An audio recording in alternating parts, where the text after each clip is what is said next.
रक्षाबंधन नुकताच हा आपल्या हिंदू धर्मियांचा एक खूपच पवित्र असा सण, पवित्र दिवस नुकताच होऊन गेला ना. हा सण 3-4 दिवसापूर्वी 9 तारखेला रक्षाबंधन होतं. अगदी त्या दिवशी मी पण स्टेटसवरती किशोर कुमार यांनी गायलेलं देवानंदजी यांच्या चित्रपटातलं गीत ते मी स्टेटस म्हणून ठेवलं होतं. फूलों का तारों का सबका कहना है, 1,000 में मेरी बहना है, सारी उम्र हमें संग रहना है. फूलों का तारों का सबका कहना है. हे हे हे हे हे हे हे हे. किशोरदा की आवाज़ में ये गीत. आणि खरंच ना, एखाद्या बहिणीच्या या अशाच तर प्रेमळ भावना विरुद्ध बाजूने असू शकतात. भाऊ म्हणतो की अगं, आपल्याला आयुष्यभर एकत्र राहायचं आहे आणि हजारात एक आहेस तू. अशा ह्या भावनांची देवाणघेवाण अगदी कळत न सांगता होतच भाऊ बहीण आपलं आयुष्य जगत असतात. असाच रक्षाबंधनचा दिवस आणि घडलेली एक कहाणी, खास या सणाचं महात्म्य आणि या सणाच्या दिवशी घडलेली ही छोटीशी घटना, पण खूप काही सामाजिक संदेश देऊन जाणारी घटना. एक बहीण निघाली आपल्या गावाकडं. तिचं गाव तसं पाहिलं ना तर त्या गावात विशेष नाही झाली सुधारणा. ती जेव्हा लहान होती, फ्रॉक घालून शाळेत जात होती, त्यानंतर फक्त एखादी शाळा वाढली गावात. या उपर गावामध्ये तशी पाहिली तर काही सुधारणा नाही. अजूनही लोक शहरातल्या सुधारणांपासून खूपच वंचित असं जीवन जगत आहेत. आणि तिला माहीत होतं की आपल्याला आज भावाकडे जायचं आहे, उद्या रक्षाबंधन आहे, पण आज मुक्कामी गेलो तरच उद्याची ओवाळणी होऊन परत दुपारी आपल्या आपल्या सासरच्या लोकांच्या सेवेत हजर राहता येईल. असा विचार करून रक्षाबंधनचा आदला दिवस घरातली सगळी कामं उरकली. घरातल्या थोरा मोठ्यांना काय हवं काय नको या सगळ्या गोष्टीची खातरजमा करून सर्व काही तयारी करून तिला निघता निघता उशीरच झाला. माहेरकडं जाणारं हे लेकरू आणि तेही भावाच्या ओढीने निघालेली ही बहीण त्या बसस्थानकात पोहोचली आणि कशीबशी तिला तिच्या गावाकडे जाणारी शेवटची बस मिळाली. 2-3 तासाचा प्रवास आणि मग गावाकडं आपण पोहोचू असं तिला वाटत होतं. पण का कोण जाणे, जेव्हा आपण कुठेतरी लवकर पोहोचू असं वाटतं तेव्हाच नेमका माणसाला उशीर होतो. वाक्य तसं मार्मिक आहे. फक्त गाडीच्या बाबतीत नाही, जीवनाच्या बाबतीतसुद्धा असाच अनुभव कित्येक लोक घेऊन या जीवनाची रंगत चाखतच असतात, निराश न होता. जरी उशीर झाला तरी पोहोचलो ना आपण या समाधानात ती लोक जगत असतात. काही मिळायला उशीर झाला तरी मिळालं आहे ना आपल्याला. ज्याला काहीच नाही मिळालं त्याच्याकडं बघून मस्त खुशिया करत, मस्त खुश राहत जगण्याचा त्यांचा एक संकल्प असतो. तसंच काहीसं 2.5-3 तासात गाव येईल असं वाटलं. संध्याकाळी साधारण 6:30-7च्या सुमारास ही त्या बसमध्ये चढली होती. आपल्या भावाच्या भेटीसाठी आतुर अशी ती बहीण. अहो, वर्षातनं एकदा येणारा तो भावा बहिणीच्या हक्काचा एकच तर सण असतो, ज्या सणाच्या दिवशी ती तिच्या मनातल्या प्रेमाचा, उच्च कोटीच्या प्रेमाचा धागा त्याच्या मनगटावर बांधते. कळत न कळत तिचं आयुष्यभर संरक्षण करण्याची प्रतिज्ञा करतो तो भाऊ मनातल्या मनात. असा हा पवित्र असा रक्षाबंधनाचा सण. आणि तो साजरा करण्याकरता ती गाडीत तर बसली आहे आणि मध्येच 1.5 तासांनी ती गाडी बंद पडली. का कोण जाणे गाडीत तशी तुरळक गर्दी होती. तरी खाली पुरुष मंडळी खाली उतरली. काय झालं, काय झालं ड्रायव्हर साहेब, काय झालं कंडक्टर साहेब, असं विचारत विचारत ड्रायव्हरनी त्यांना आश्वासित केलं. काय नाही, थोडंसं तुम्ही आपली पायवाट आहे तिथपर्यंत चालत जा, पाय मोकळे करा, तोपर्यंत मी 10-15 मिनटात बघतो काय झालं ते. म्हणून त्यांनी त्या सगळ्या पॅसेंजरला जरा दूर व्हायला सांगितलं आणि गाडी रिपेअर करण्याच्या मागं ते दोघं बापडे बिचारे लागले. त्यांनाही समजत होतं की गाडीत एक भगिनी आहे जी रक्षाबंधनसाठी कदाचित आपल्या गावाकडे चालली आहे. का कोणास ठाऊक तिच्या चेहऱ्याकडे बघून आणि तिच्या सोबत बसलेल्या बारक्या लेकराकडे बघून ती एकटीच निघाली. तेव्हाच त्यांच्या लक्षात आलं, अरे उद्या रक्षाबंधन आहे, कदाचित आपल्या आपल्या गावाकडे निघाली असेल ती, तिचा भाऊराया तिची वाट बघत असेल. अशा विचारातच ती गाडी अर्ध्या तासात दुरुस्त झाली आणि पुन्हा मार्गस्थ झाली. गावाकडं पोचता पोचता मधल्या काही स्टॉपला गर्दी उतरती झाली. अगदी ही एकटी आणि तिचं बारकं लेकरू आणि ड्रायव्हर कंडक्टर एवढीच माणसं मागं राहिली. तिला थोडंसं हायसं वाटलं की चला आता थोड्याच वेळात आपल्या गावचं बस स्थानक येईल, गाडी थांबेल, आपला भाऊराया आला असेल आपल्याला न्यायला आणि मग आपण त्याच्या मोटरसायकलवर बसून एक 10 मिनटात घरी पोहोचतोय.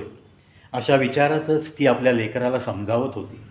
रात्रीची वेळ जवळपास 11:45 वाजत आले होते आणि ते लेकरू रडायला लागलं.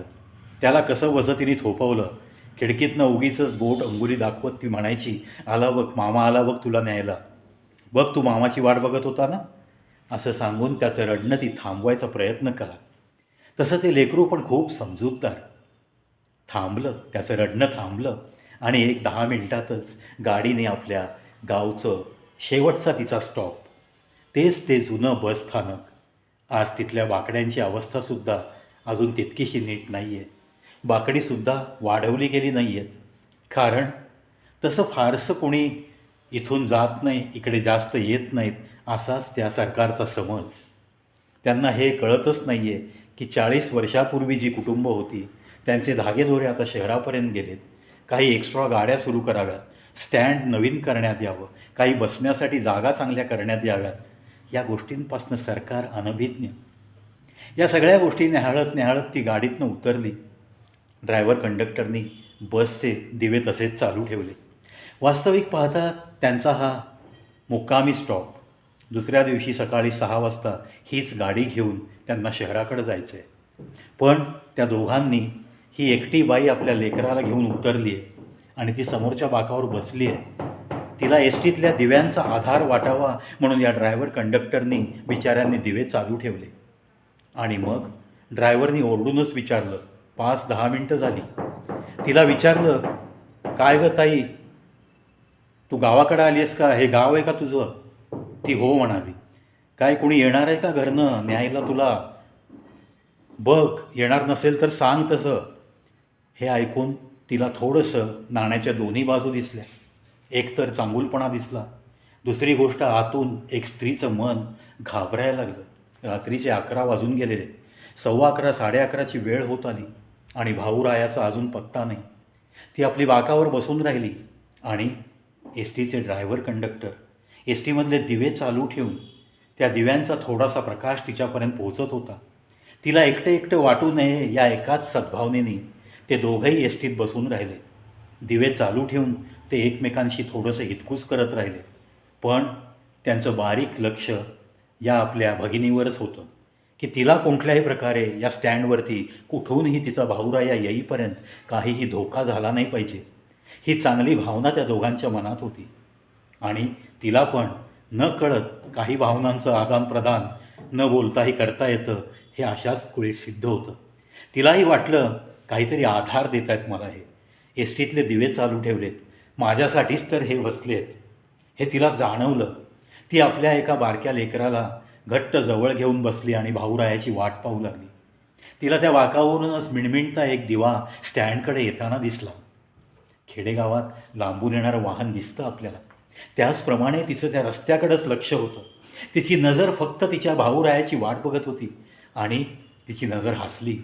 तिच्या चेहऱ्यावर थोडंसं भीती निघून गेल्याच्या भावना, थोडीशी हसरी आणि मग तो हळूहळू दिवा मोठा होत गेला. स्टँडपर्यंत ती मोटरसायकल आली आणि तो भाऊराया तिच्या बाकाजवळ आला. "अगं तायडे, काय सांगू, नेमकं तुला न्यायला येताना ही गाडी का बंद पडली काय कळलं नाही." "सॉरी सॉरी तायडे, मला यायला खूपच उशीर झाला." "खूप वेळ झाला का गं तुला येऊन? गाडी तर अजून उभी दिसते, लाईट चालू आहे. आत्ताच आली का गाडी?" भाऊराया आपला तत्परतेने बडबड बडबड करू लागला. ती काही बोलली नाही. ती आपल्या भाऊरायाच्या पाठीमागं त्या लेकराला घेऊन बसली आणि भाऊरायाला सांगितलं, "लगेच स्टँडच्या बाहेर जाऊ नको. जरा त्या गाडीकडे घे, जरा त्या एस टीकडे घे." पर्समध्ये तिने आपला एकच भाऊराया म्हणून एकच राखी आणलेली नव्हती. तशा तिच्या पर्समध्ये तिने अनेक राख्या आणल्या होत्या, खरेदी करून आणल्या होत्या. विचार एकच असतो, गावामध्ये आपल्याला जेवढे म्हणून मानलेले भाऊ असतात, आजूबाजूला आपले जे काही नातेवाईक मंडळीतले कोणीतरी येऊ शकतं, त्यामुळे उद्या जे येतील त्यांना आपण राख्या बांधायच्या, हे तिने ठरवलं होतं. आणि आपसुकच त्या एस टीजवळ भाऊरायाने गाडी घेतली. तशी ती लगेच गाडीच्या पायऱ्या चढू लागली. दरवाजा उघडाच होता आणि ते दोघं लाईट बंद करायला लागले होते, कारण तिचा भाऊराया आला. ती गाडीवर बसली एवढंच त्यांनी पाहिलं होतं, पण ती वळून एस टीपर्यंत आलेला त्यांना सुगावा लागला नाही. ती पायऱ्या चढून एस टीमध्ये आली आणि तिने पर्समधनं 2 राख्या काढल्या. "दिवे विझवू नका," इतकंच ती म्हणाली आणि ड्रायव्हर साहेबांना केबिनमधून कंडक्टरच्या जागी बोलवलं. दोघांनाही एका बाकावर बसवलं गेलं. भाऊराया पण तेच दृश्य बघत होता बाहेरून मोटरसायकलवर बसून, कारण तिच्या लेकाला त्याने आपल्या मामाकडे दिलं होतं, त्यामुळे त्याला मोटरसायकल सोडून येता येईना. तिने आपलं 2 राख्या काढल्या आणि दोघांनाही आपल्या उजव्या मनगटाला एक एक राखी बांधली. रक्षाबंधन. ज्यांच्या फक्त असण्याचा या रात्रीच्या अंधारात धीर वाटला, तो त्याला त्या बहिणीला तेच पाहू वाटले आणि म्हणून तिचं रक्षाबंधन तसं पाहिलं तर त्या एस टीमध्येच साजरं झालं. आणि मोटारसायकलवरच्या भावाच्या डोळ्यातसुद्धा अश्रूंच्या धारा होत्या, अश्रूंच्या धारा होत्या. मित्रांनो, रक्षाबंधन या अनुषंगाने वाचनात आलेली ही छोटीशी कहाणी, परंतु एक खूप मोठा सामाजिक संदेश देऊन जाणारी आणि या रक्षाबंधनाचं महत्त्व विशद करणारी ही कहाणी, ज्याने लिहिली त्याला तहे दिल से सॅल्यूट. आणि खरंच खूप खूप हृदयाशी अगदी स्पर्श करून जाणारी ही कहाणी.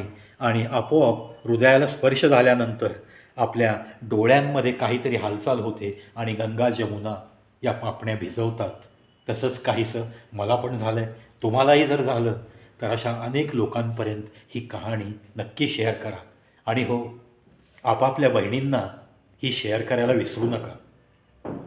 रक्षाबंधन हा एक खूप महान आणि पवित्र आपल्या भारतीय संस्कृतीमधला एक सण. चला, या सणाचं पावित्र्य असंच आपण जपत राहायचं आहे आणि याचं महत्त्व असंच या समाजात वाढत राहो, याच सदिच्छा, याच शुभेच्छा.